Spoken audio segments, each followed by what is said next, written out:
जीजाओं, मेरी बेटियों, बेटाओं, मेरी माताओं, मेरे भाई, मेरी बहनों, मेरे सखा, मेरे बांधव, एक बात बहुत सावधानी से स्मरण में लीजिएगा।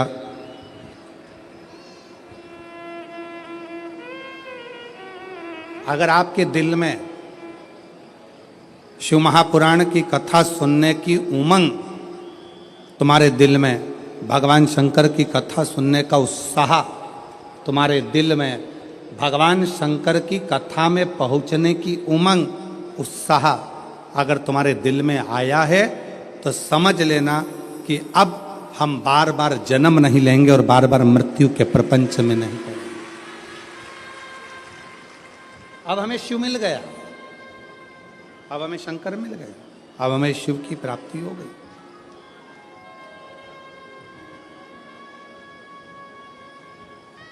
प्यार किसको कहते हैं? प्रेम किसको कहते हैं?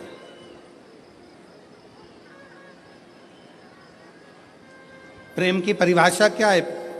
प्रेम किसको कहते हैं? कि जिससे मिलने के लिए उत्साह बढ़ता जा, उमंग बढ़ती जा, दिल में तमन्ना, उत्साह, उमंग बढ़ती चली जा रही।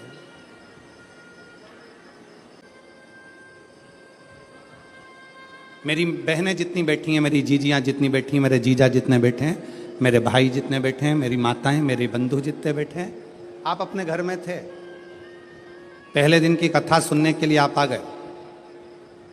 पहले दिन इतना भीड़ हो गया, इतना भीड़ हो गया, गाड़ी बहुत दूर खड़ी हो गई, धूप भी बहुत तेज, पैदल चल चल के आप अपनी गाड़ी तक पहुँचे, ट्रैफिक में फंस गए, घर पहुँच गए।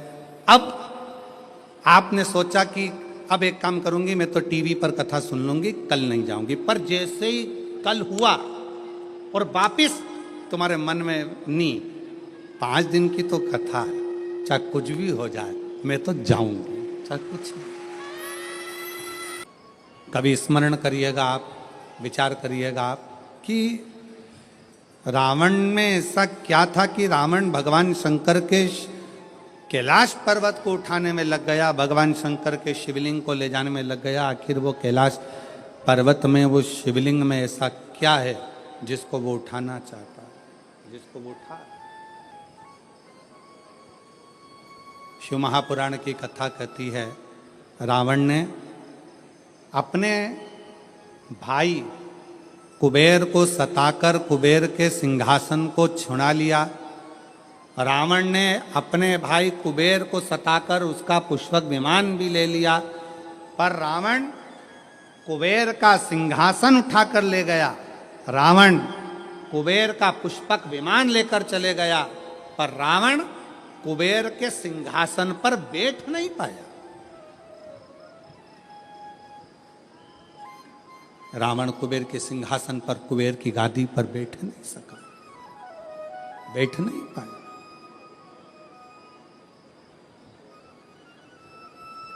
देवर्षि नारद निकल कर जा रहे थे, लंकापति रावण को देखा, रावण से पूछा क्या कर रहे हो? रावण कहने लगे कि मेरे को एक बात समझ में नहीं आती कि मैंने सारे इंद्र के सिंहासन को अपना बना लिया, देवताओं के सिंहासन को अपना बना लिया, सारे ग्रहों को अपने अनुकूल कर लिया, पर एक बात समझ में नहीं आती कि ये कुबेर का जो राज्य है, कुबेर का जो सिंहासन है, कुबेर का जो राज्य है, कुबेर का जो सिंहासन है, कुबेर का जो पद है, कुबेर की जो प्रतिष्ठा है, कुबेर का जो वैभव है, कुबेर का जो धन है, रावण कहता है ये मुझे कैसे प्राप्त हो, उसको मैं पाऊं कैसे, वो मुझे मिले कैसे,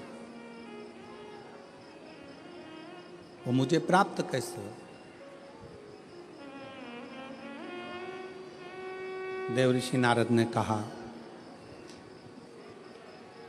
देवऋषि नारद बोले कि रावण, क्या तुमको मालूम है कि कुबेर की सत्ता, वैभव, लक्ष्मी, धन, संपदा कहाँ पर है? रावण ने पूछा, आप बताओ नारद जी की वो सत्ता, वो वैभव, वो पद, वो प्रतिष्ठा कहाँ है? देवऋषि नारद के मुख से निकल गया कि जो कैलाश पर्वत है जिस पर्वत पर भगवान शंकर विराजमान होते हैं, उस पर्वत के ठीक नीचे कुबेर का पद, कुबेर की प्रतिष्ठा, कुबेर का वैभव, कुबेर की लक्ष्मी, कुबेर का धन, सब कैलाश पर्वत के नीचे है।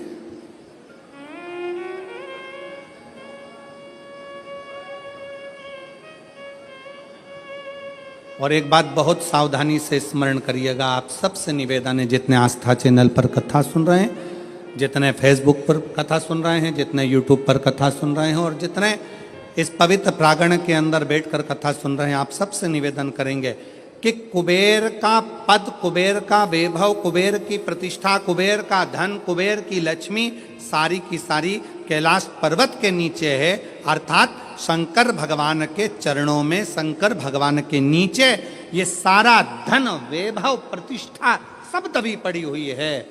इसलिए लंका का राजा रावण मालूम पड़ने पर कैलाश पर्वत को उठाने लगा कि इसके नीचे से मैं लक्ष्मी को, वैभव को, धन को छुड़ा लूंगा, खींच लूंगा।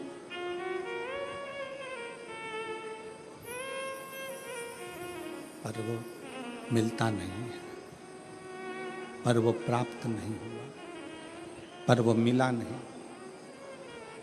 फिर रावण ने विचार करा, रावण ने फिर विचार करा कि अगर ये कैलाश पर्वत नहीं उठ रहा तो मैं समय आने पर लंका में शंकर भगवान को लेकर जाऊंगा। शिवलिंग लेकर जाने लगा तो भी वो शिवलिंग आखिरी में इतना बोझ हो गया, इतना वजन हो गया कि उसको भूमि पर रख दिया, ले जा नहीं सकता। मेरी जीजियों, एक बात याद रखना, शंकर भगवान के चरणों में, भगवान शंकर के नीचे, भगवान शंकर के शिवलिंग के नीचे, भगवान शंकर के मंदिर में, शिवालय में, देवालय में, शिव महापुराण में, शंकर के चरणों में स्वयं वैभव, स्वयं लक्ष्मी, स्वयं धन, स्वयं प्रतिष्ठा सदा विराजमान रहती है। जब हम एक लोटा जल शंकर जी को चढ़ाते हैं, उस जल पर हाथ लगाकर थोड़ा सा जल उसमें से झेल कर लाते हैं, अपने घर के दरवाजे पर, दुकान पर, व्यापार पर, व्यवसाय पर, अपने वाहन पर जब हम वो जल छूटते हैं, उस जल को हम छिड़कते हैं, तो ये मान कर चलना कि आज नहीं तो कल एक ना एक दिन ऐसा आएगा कि भगवान के नीचे की चरण की वो लक्ष्मी तुम्हारे घर में प्रवेश जरूर करेगी और एक दिन तुम धनपति, वैभवपति बनोगे, बनोगे।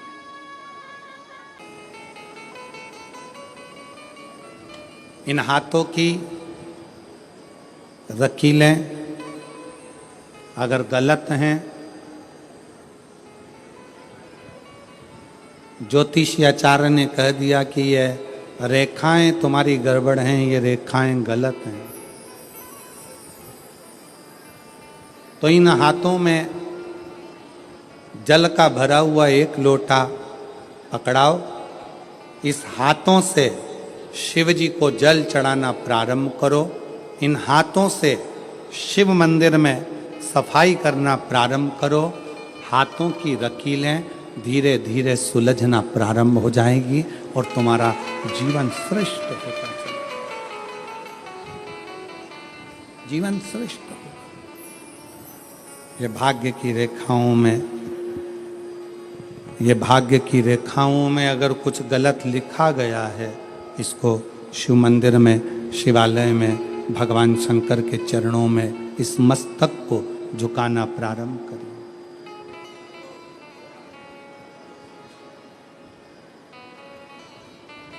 सुलझना प्रारंभ।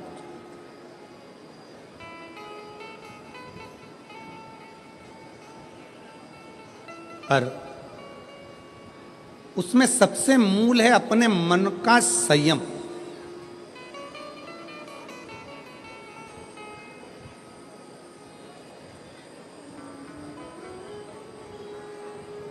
अपने मन का संयम।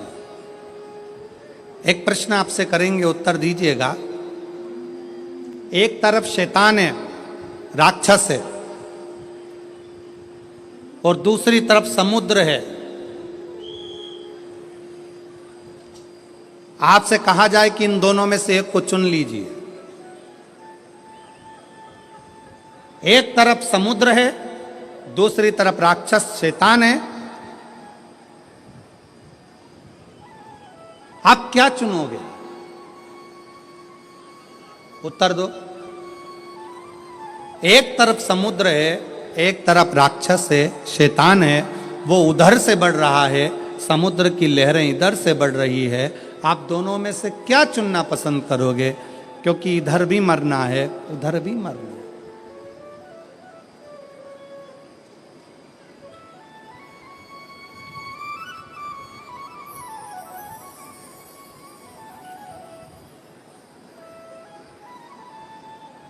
क्या चुनो?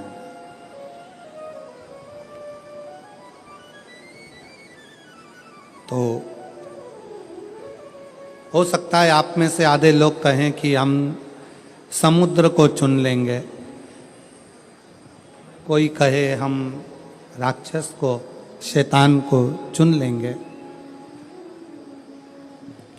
परशु महापुराण की कथा कहती है कि समुद्र कितना गहरा है ये आपको मालूम नहीं है, पर वो राक्षस, वो शैतान कैसा है ये आपको मालूम है।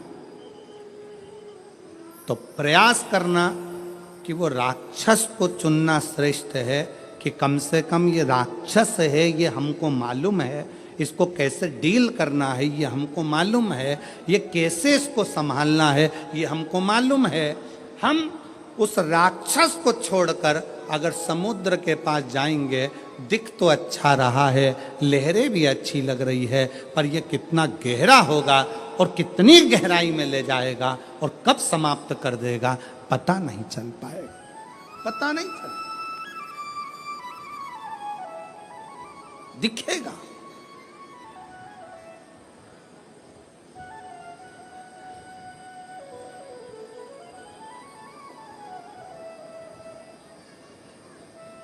एक बहुत अच्छी कथा आती है।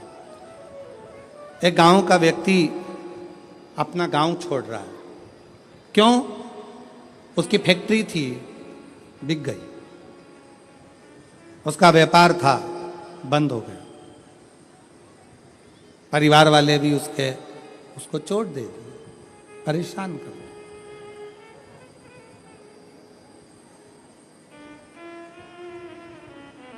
उसने प्लान बनाया कि अब मुझे इस गांव में नहीं रहना है, मुझे ये गांव छोड़ना है, मुझे गांव छोड़कर जाना है।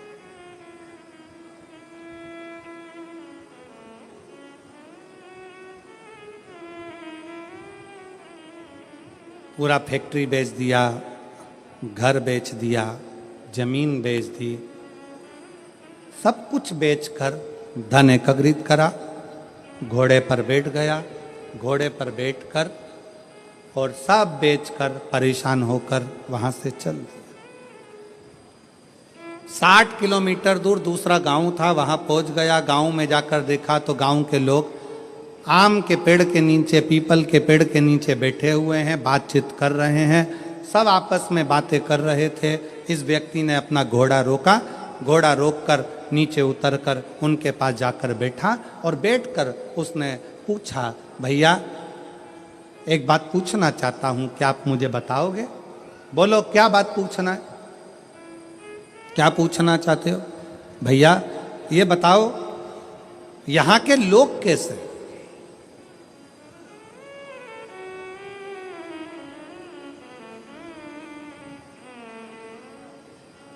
गांव के लोगों ने पूछा तुम कहां से आए हो? उसने कहा मैं अपने गांव से आया हूं, यहां से 60-70 किलोमीटर दूर से। मेरा सारा अब वो गांव मैंने छोड़ दिया है और मैं सोच रहा हूं कि कोई गांव में जाकर बसना है, मुझे किसी गांव में जाकर रहना है मुझे। तुम बताओ यहाँ के लोग कैसे हैं, इस गांव के लोग कैसे? तो गांव के लोगों ने पूछा कि तुम हमसे पूछ रहे हो कि यहाँ के लोग कैसे हैं, पहले तुम बताओ कि तुम जो अपना गांव छोड़कर आए हो वहां के लोग कैसे थे?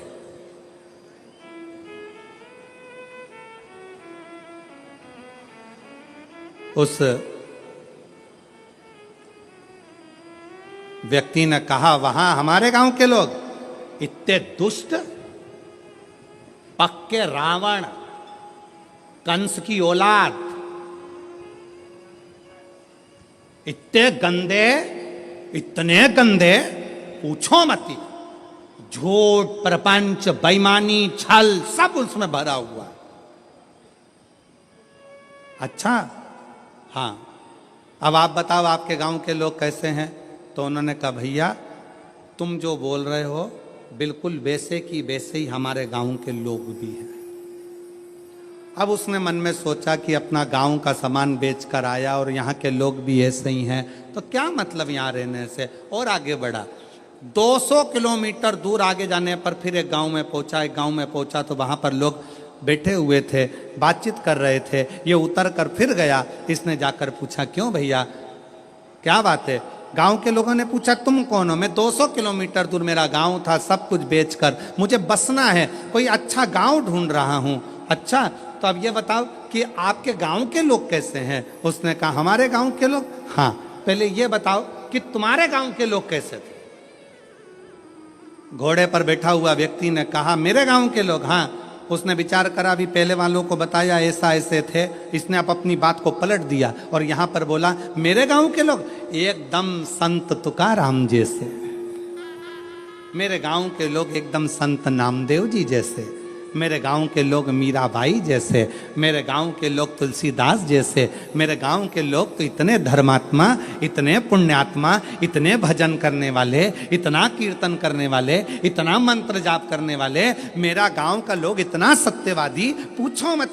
इतने में फिर इसने पूछा अब बताओ तुम्हारे गांव के लोग कैसे हैं? तो सारे गांव वाले एक जैसे बोले बस हमारे गांव के लोग भी तुम जैसा बता रहे हो ना बिल्कुल वैसे की वैसे ही है। हमारे गांव के लोग भी धर्मात्मा है, हमारे गांव के लोग भी पुण्यात्मा है, हमारे गांव के लोग भी सत्कर्मी हैं, हमारे गांव के लोग भी संत तुकाराम जी जैसे हैं, हमारे गांव के लोग भी संत नामदेव जी जैसे हैं, हमारे गांव के लोग भी मीराबाई जैसे हैं। तब उस व्यक्ति के दिमाग में आया कि ये बिल्कुल सत्य है। आप कितने भी गांव बदल लो, आप अपनी कितने भी घर बदल लो, आप अपने रिश्तेदार को छोड़कर दूसरे शहर में जाकर बस जाओ, तुम जैसे होगे वैसे ही दुनिया के लोग मिलेंगे। आप अच्छे हो तो दुनिया अच्छी मिलेगी। कितने बदलोगे?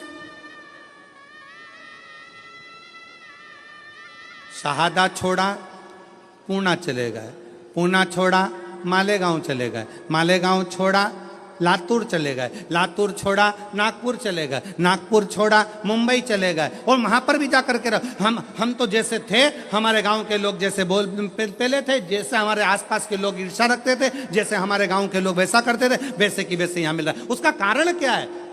ना शहादा बुरा है, ना मालेगांव बुरा है, ना पुणे बुरा है, ना नागपुर बुरा है, ना भोपाल बुरा है, ना इंदौर बुरा है। बुरा कौन है?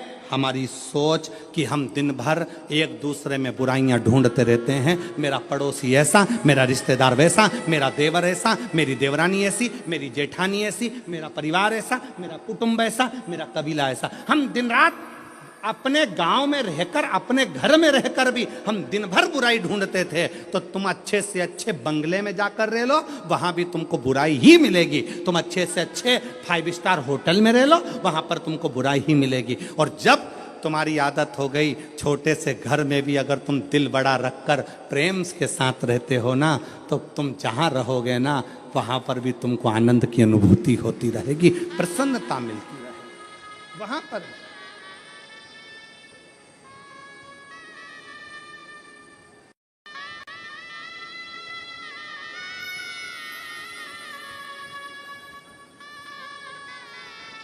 वो कहते जो जैसी भावना लाया वो वैसा ही फल पाया, जो जैसी भावना लाया वो वैसा ही फल पाया। नहीं खाली उसे लौटाया, वो मन ही मन हर्षाया। और कर दिया माला माद काशी वाले ने, लुटा दिया भंडार काशी वाले ने। लुटा दिया भंडार काशी वाले। जिस भावना से, जैसी सोच लेकर, जैसा विचार रखकर, जैसा व्यवहार रखकर आप आओगे, वैसा सुख आपकी जिंदगी का एक पत्र है। देखिए,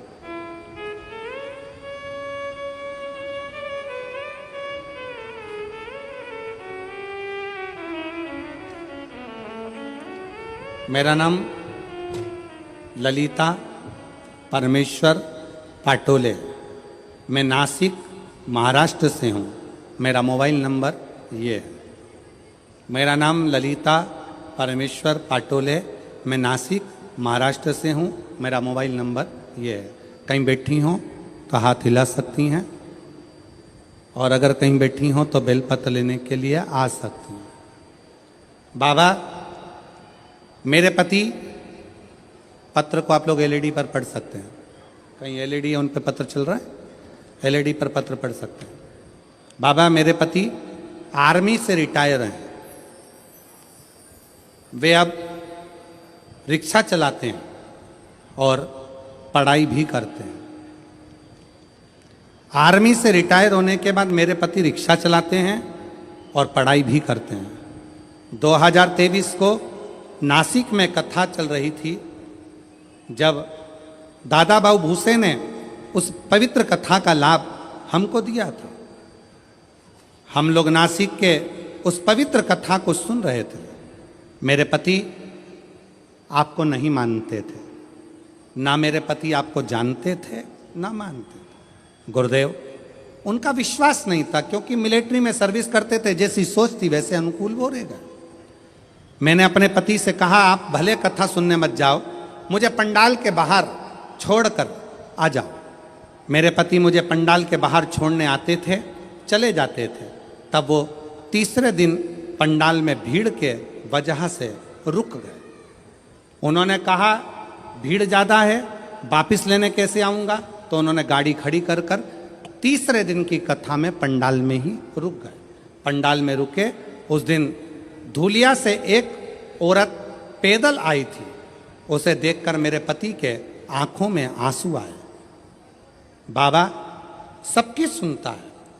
उसने उस स्त्री से पूछा, तुम पैदल चलकर धूलिया से नासिक आई हो, तुम्हें बाबा ने क्या दिया? उस महिला ने कहा, मैंने जो मांगा था मेरे भोलेनाथ ने दे दिया, इसलिए मैं पैदल चलकर नासिक तक आई हूँ। नासिक तक आई हूँ।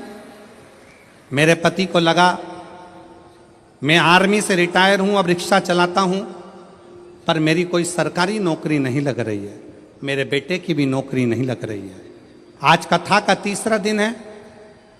आज मैं पृथ्वी पर बैठकर, पंडाल में बैठकर बाबा से विनय करता हूँ, अगर कुबरेश्वर बाबा शंकर जी की कथा में अगर प्रबलता है तो वो मेरी भी नौकरी लगा दें और मेरे बेटे की भी लगा दें। गुरुदेव, बेटे का मेडिकल बार बार रुक रहा था। नासिक में उसका मेडिकल होने वाला था, और मेरे पति ने तीसरे दिन की कथा में बाबा से गुहार लगाई। लोग कहते हैं कि यह शिव महापुराण का पंडाल है। मेरे पति ने कहा, वो सियोर वाला महाराज इतना दमदारी से बोलता है, मतलब शिव पुराण की कथा में शंकर खुद कथा करता है, अगर उसके सामने बैठकर बोला जाए तो बाबा सुनता जरूर है। मेरे पति ने गुहार लगाई और बाबा से प्रार्थना कर कर मेरे पति कथा सुनकर आ गए। जब पूरी कथा हो गई, कथा सुनकर हम लोग घर आए। घर आने के बाद मेरे बेटा एक एग्ज़ाम दे रहा था। एग्ज़ाम का रिजल्ट जिस दिन हम घर पर आए शाम को, उसी दिन बेटे का शाम को फ़ोन आ गया कि पिताजी मेरा सिलेक्शन आर्मी में हो गया, बाबा की कृपा से मैं सिलेक्ट हो गया। गुरुदेव, आर्मी में तो सिलेक्ट हो गया। मेरे पति बोले, एक बार सीहोर जाना है, वहाँ पर जाकर बाबा से अर्जी लगाना है। कथा सुनी।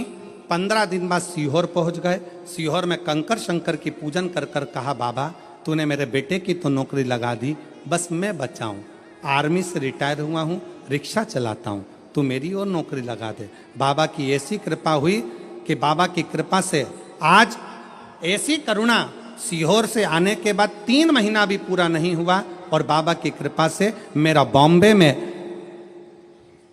के अंदर मेरा सिलेक्शन जेल के प्रहरी के रूप में हो गया और मैं बाबा को यहाँ प्रणाम करने के लिए आया हूँ। मेरे बेटे की भी फोटो लगा रहा हूँ और मेरी भी फोटो लगा रहा हूँ, दोनों की लगा रहा हूँ। अब बेटे की फोटो देखो जिसका मिलिट्री में हुआ, और जेल प्रहरी के रूप में जिनका हुआ रिक्शा चलाते चलाते, उनकी भी फोटो उन्होंने खुद की लगाई। एक बार जोरदार ताली बजाकर साथ बताएं। एक लाइन अच्छी लिखी है,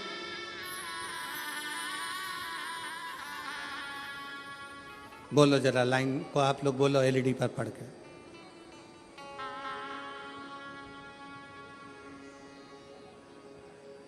बोलो बोलो जरा टीवी पर देख के बोलो। कब से खड़े हैं झोली पसार, क्यों ना सुने तू मेरी पुकार, मुझे तेरा ही सहारा है, मेरे भोले बाबा, मुझे तेरा ही सहारा है, मेरे भोले बाबा। कब से खड़े हैं झोली पसार, क्यों न सुने तो मेरी पुकार, मुझे तेरा ही सहारा है, मेरे भोले बाबा।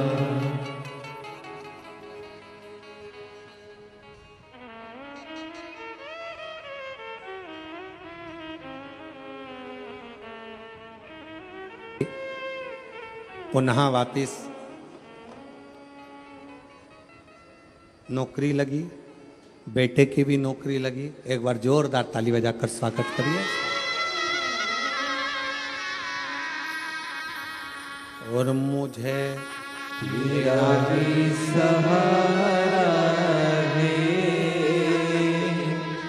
मेरे भोले बाबा, मैंने तुझे ही पुकारा है, मेरे भोले बाबा। दिल से उसको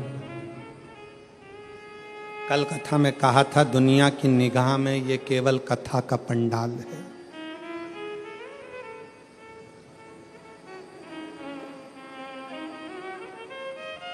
दुनिया की निगाह में केवल ये शिव महापुराण की कथा का पंडाल है, पर हम कहते हैं ये केवल कथा का पंडाल नहीं, आपकी किस्मत खोलने की चाबी का पंडाल है, जहां किस्मत खोलने की चाबी मिलती है।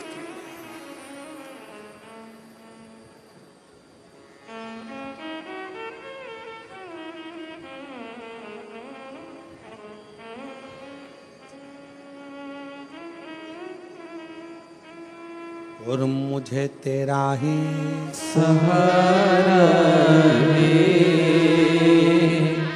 मेरे भोले बाबा। शंकर भगवान के शिवलिंग के नीचे का स्थान कुबेर का होता है, शंकर भगवान के कैलाश के नीचे का स्थान कुबेर की लक्ष्मी का होता है। इसलिए प्रत्येक शिवालय में तुम्हारे घर में अगर छोटा सा भी शंकर का शिवलिंग है, तुम्हारे घर में अगर छोटा सा भी मट्टी का, पत्थर का, लकड़ी का, पीतल का, तांबे का, स्फटिक का, पारद का, जिसका भी तुम्हारे घर में अगर छोटा सा भी अगर शिवलिंग है, तो तुम्हारे घर में जहां शिवलिंग रखाता है, समझ लेना वहां लक्ष्मी बढ़ती चली जाती है, लक्ष्मी कम नहीं हो सकती, बढ़ेगी।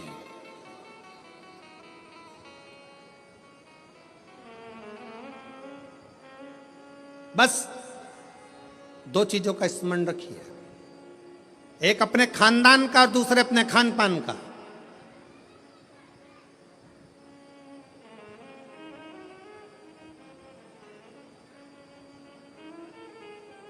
आपको मालूम है, जब अंग्रेजों ने भारत पर हुकूमत करी है तो उन्होंने विचार करा सबसे पहले कि करा क्या जाए, भारत के लोगों को अपना गुलाम कैसे बनाया जाए। तो उन्होंने सबसे पहला प्रयास करा कि इनके खानदान मिटाए जाएं। जो राजसी खानदान थे, जितने जितने राजा हुआ करते थे, उन राजाओं के रजवाड़ों को, उन राजाओं के घरानों को तोड़ने का प्रयास किया गया। पहले खानदान तोड़े हैं, और जब राजाओं के खानदान नहीं टूट पाए, जब राजघराने नहीं टूट पाए, फिर इन्होंने खान पान तोड़ा। खान पान क्या? गलत तरह का भोजन विदेश से बुलाते थे और भारत के लोगों को वो गलत तरह का भोजन कराते थे। भारत में रहने वाला सनातनी कभी भी नॉनवेज छूता नहीं था। भारत में रहने वाला भारतीय सनातनी कभी भी मांस का सेवन नहीं करता था, गलत व्यसन का सेवन नहीं करता था। वो तो ये अंग्रेजों ने तुमको गुलाम बनाने के लिए जब खानदान नहीं तोड़ पाए तो खान पान को तोड़ा है, तुम्हारे खाने का तरीका बदल दिया, तुम्हें वेज से नॉन वेज बना दिया, तुम्हें ले जाकर गलत भोजन में लगा दिया। गलत भोज।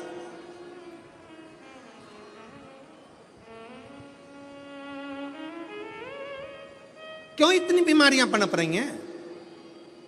इतनी बीमारियां होने का कारण क्या है? और देखो, प्रकृति अपना रंग दिखाती है।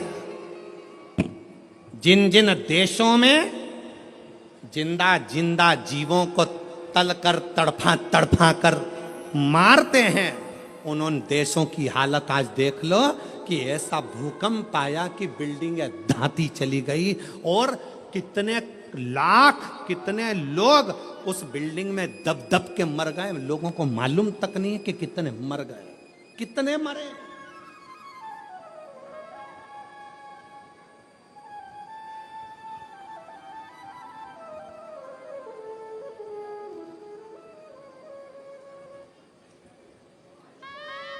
कितने